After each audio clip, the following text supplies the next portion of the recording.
Bonjour Jules. Bonjour. Est-ce que ça va bien ce dimanche? Bah ça va et toi? Écoute, ça va plutôt bien, il fait toujours beau, il y a toujours un air chaleureux de printemps qui fait plaisir, donc ça va. Merci d'être à la maison pour ce 21e épisode. La première question que je pose à tous les invités de ce podcast, c'est le morceau, la chanson que tu aurais envie d'écouter pendant le début de cet entretien. Alors moi je dirais Don't Worry Be Happy de Bobby McFerrin. Oh, c'est bien ça pour la bonne humeur. Ah c'est une bonne c'est une chanson qui a un effet boost de morale sur moi celle-là Ouais, en général. ça fait plaisir à écouter quand on a une petite baisse de morale, ouais. C'est sûr, c'est sûr. Comment ça se passe pour toi ce confinement?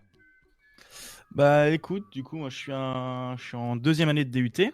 Ouais. Donc à partir du moment où il y a eu le confinement, je me suis retrouvé chez moi. Donc j'ai suivi les cours depuis mon appartement. Donc je suis pas retourné chez mes parents, je suis resté chez moi. Mhm. Par choix. On va dire. J'ai aucun problème avec mes parents, mais je suis resté chez moi par choix, quoi. Parce que j'ai besoin de mon matos et tout, un Ouais. tintouin habituel. Et là, depuis vendredi, j'attends que le confinement se termine pour pouvoir aller en stage. Parce que je dépends de l'université de Strasbourg, et à Strasbourg, pendant tout le confinement, ils ont repoussé les stages ou ils ont annulé. Donc j'attends la fin du confinement pour pouvoir partir en stage. D'accord. Donc je suis au chômage technique. Enfin, je suis en vacances. Et ton stage était déjà défini avant le début du confinement et c'est juste que le début a été repoussé après le confinement?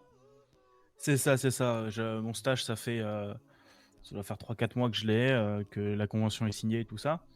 Mais on a eu les infos qui sont un peu tombées au compte-gouttes. Mais pendant un instant, c'était les stages qui sont déjà prêts, ils y vont. Puis après, on annule tout. Puis après, en fait, le télétravail, ça passe. Donc, moi, j'ai vu avec l'entreprise, ils préfèrent faire en présentiel. Donc, pour le moment, moi j'attends. Mais ouais, c'était déjà signé avant. Et c'est juste que l'université a préféré pas prendre de risques. Ouais. Et comme un stage, c'est toujours, surtout en informatique, c'est intéressant de le faire en présentiel plutôt qu'en full télétravail.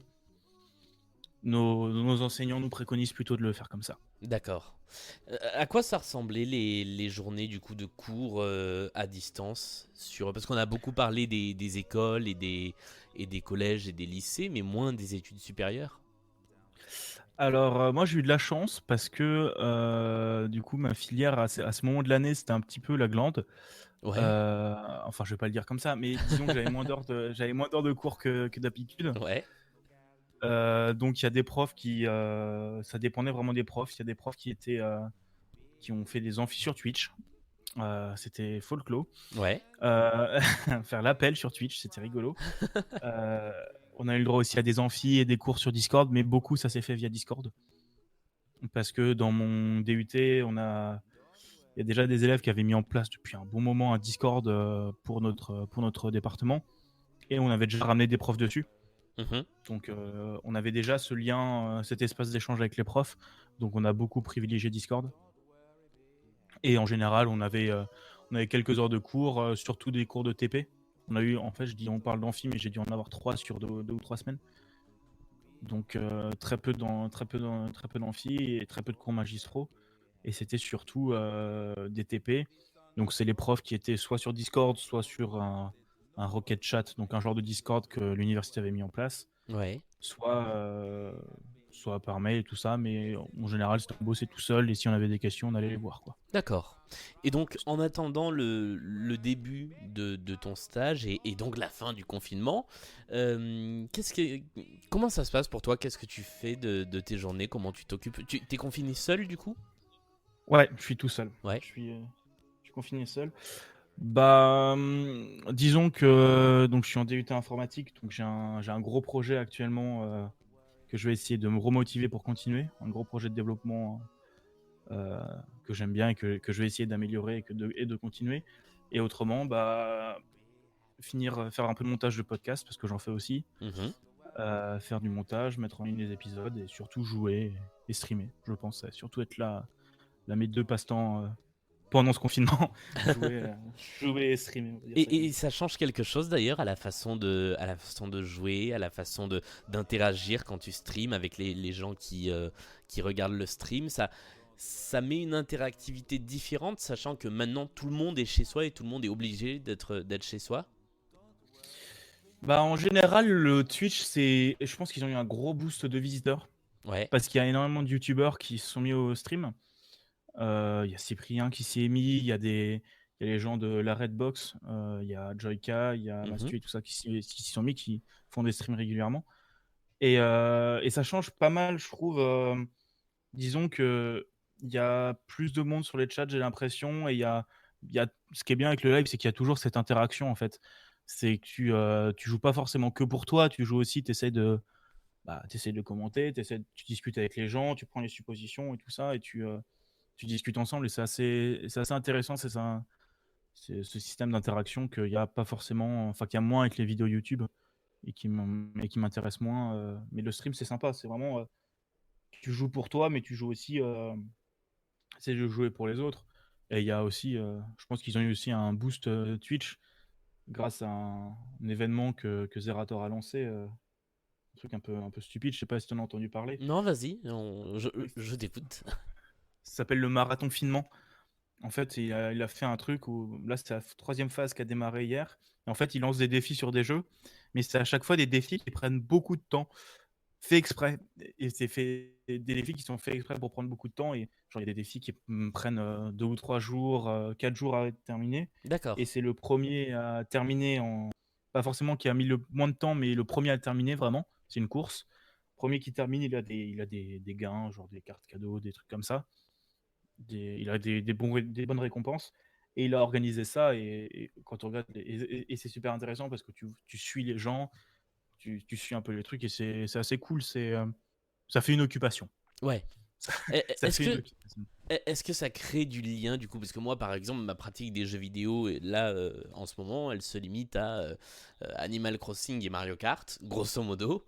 Sur les... C'est des bons jeux, C'est hein. c'est déjà des... Moi, je suis très content.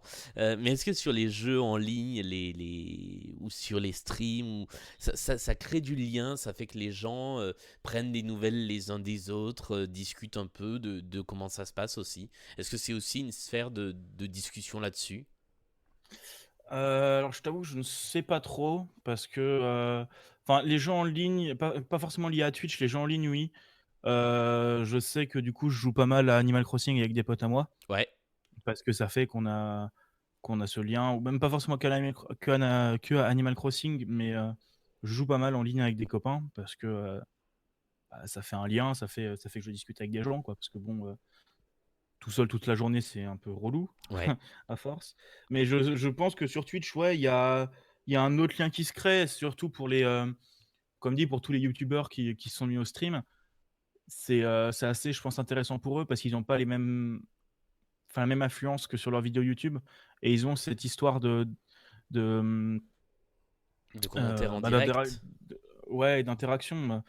Mais je sais, par exemple, Cyprien, quand il faisait son stream sur YouTube, il fait des millions de vues.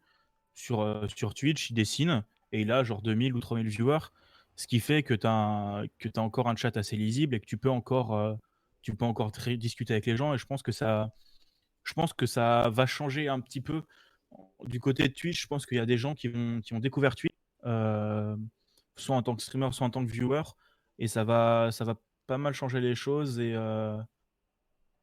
en bien, et créer du nouveau contenu avec des personnes Ouais. qui vont se lancer.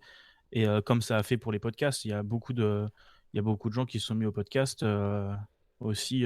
On sait pas que pour les podcasts, mais il y a beaucoup, beaucoup de créations qui se sont lancées en Mm. général pendant cette période de confinement.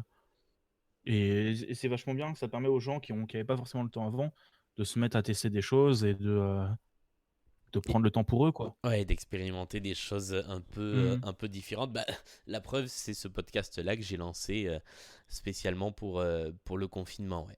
Bah oui, Euh, oui. Avant de terminer ce petit entretien, est-ce que tu aurais un conseil? C'est la question que je pose à tout le monde, une recommandation pour passer le temps de jeux ou de séries, de films, de choses à écouter. De jeux, je serais bien à même de conseiller Animal Crossing. Oui. Parce que, si jamais vous avez eu la possibilité de l'avoir avant le confinement, sortez pas pour l'acheter, ça vaut pas le coup. Faites pas comme tous les Parisiens. Pardon, désolé. Heu, pardon, sujet polémique, désolé. Non, mais Hem, ça se télécharge très bien. oui, bien sûr, ça se télécharge très bien et je sais que c'est un jeu qui est, très enfin qui détend vraiment. C'est, il y a des gens qui il y a vraiment beaucoup de manières de jouer. Il y a des gens qui décident de passer le temps pour, pouvoir jouer plus longtemps. Il y a des gens qui profitent à petite dose. Tu peux jouer avec, tes potes et tout ça. C'est comme Minecraft à l'époque un peu. J'ai l'impression, tu as pas toutes les la possibilité de Minecraft, mais j'ai l'impression que ça refait un peu comme Minecraft où les gens se retrouvent dessus, organisent des événements dessus. J'ai vu qu'il y a eu des mariages dessus, des anniversaires dessus, c'est super sympa et ça permet de se retrouver, de se remettre ensemble et c'est un bon passe-temps en Oui, général. alors pour résumer, parce que là on a parlé d'un sujet qu'on connaissait tous les deux, mais Animal Crossing c'est un jeu, donc là Oui, il pardon. vient de sortir sur Nintendo Switch, mais il existe sur d'autres consoles Nintendo depuis longtemps. Un jeu qui n'a pas de vrai but, dans lequel vous incarnez un petit personnage qui se retrouve dans un village. Alors là en l'occurrence c'est sur une île déserte, où il crée un village petit à petit, et il y a de nouveaux habitants qui arrivent. Et la particularité, c'est donc que vous pouvez rendre visite à vos amis de la vraie vie sur leur île.